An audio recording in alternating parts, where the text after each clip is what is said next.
mais um programa do Jansen e essa noite entrevistaremos nosso ilustre convidado Luigi Pirandello. Boa noite. Luigi é um escritor italiano do século XIX, romantista. Bom, sou muito honrado de estar aqui entrevistando você. E, primeiramente, você escreveu romances, mas que outro tipo de obra você escreveu? Eu fui dramaturgo, poeta e romancista siciliano. Mas eu decidi seguir pelo caminho de escritor, porque era a minha paixão mais fervente na época. Né? Você entenderia isso.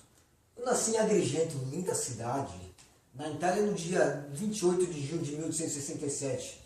Infelizmente eu morri, como você pode perceber, em Roma, linda capital, no dia 10 de dezembro de 1936.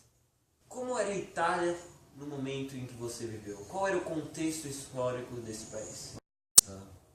Bom, já no século XIX, a Itália sofreu um número de imigração inimaginável.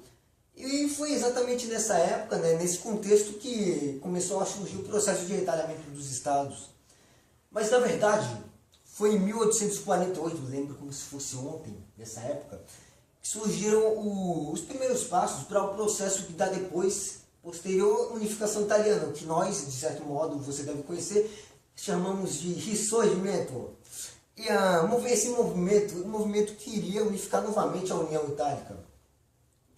Agora, se não me engano bem, em 1871, a Itália era um país formado por grandes discrepâncias sociais. Você nem imagina, o norte, de um lado, entrava em um amplo processo de industrialização, enquanto o sul tinha a sua economia baseada na agricultura somente. Então vemos que aí um grande contraste social. Você vivenciou o governo de Benito Mussolini. Qual é a sua opinião acerca dele? Benito Mussolini, achei excelente, na verdade. Essencial para o desenvolvimento italiano. Lembro como se fosse ontem da Marcha de Roma. Estava velho, mas ainda lembro como se fosse ontem dos Camisas Pardas. Por sinal, até apoiei uma campanha de sua política, como ficou conhecida depois, a chamada Coleta do Ouro. A ideia, como o nome já dizia, era arrecadar ouro. Especificamente falando de um conto seu, A Ama de Leite. Como você poderia introduzir ele brevemente para o nosso telespectador? Como você já deve saber, após demitir Tita Marulho, com pena dela, o casal siciliano, o senhor e a senhora Mafrone, resolveu empregar sua belíssima mulher, Anitia. Essa mulher que servirá para a filha do casal como ama de leite em Roma. Como as duas jovens tinham acabado de ter filhos, a linda moça abandona sua família. Você vê a tragédia da questão. Mas ao chegar em Roma, Ama impressiona todos com sua beleza, causando desejo no patrão, até no patrão, Ennio Mori, e seus amigos e ciúmes, até na patroa Arresia, como você sabe. Então você vê para onde vai essa história. Ainda sobre o conto Ama de Leite, você o considera um conto romântico? Mas que, meu amigo? O senhor não estudou os períodos literários na escola? É evidente que não. Se tivesse estudado, saberia que neste conto, a razão toma lugar da emoção. E tem fortes, nítidas críticas à sociedade italiana da época. Característica de fato realista. Algum motivo especial para o senhor ter escondido o tempo em que se passa essa história? Além disso, por que a cidade de Roma como cenário dessa trama? Não, na verdade não. No momento que eu escrevi a história, não me veio à cabeça citar a cidade onde se passa, simplesmente não veio. Eu procurei realmente enfocar no conteúdo do drama. Entendi.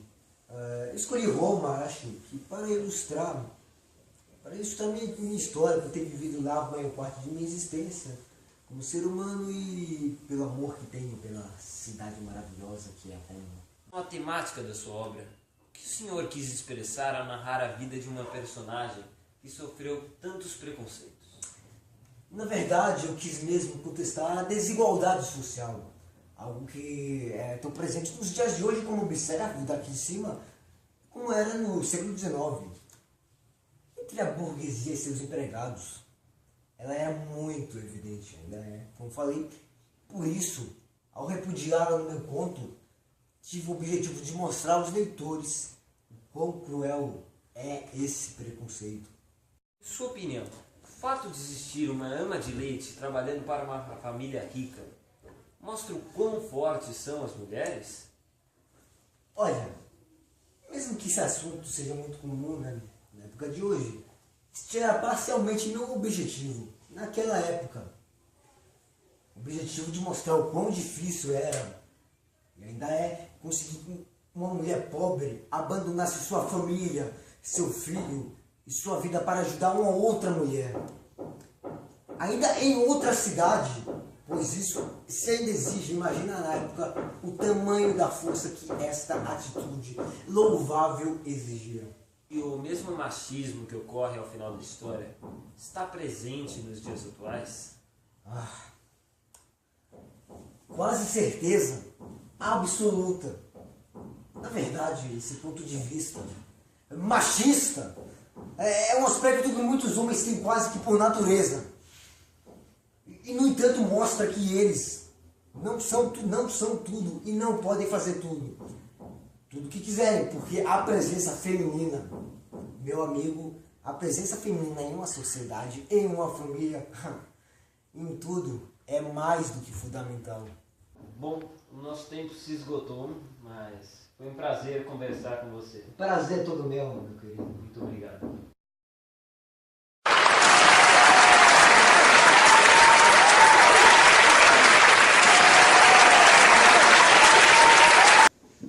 Bom, chegamos ao fim de mais um programa do IANSA. Uma boa noite.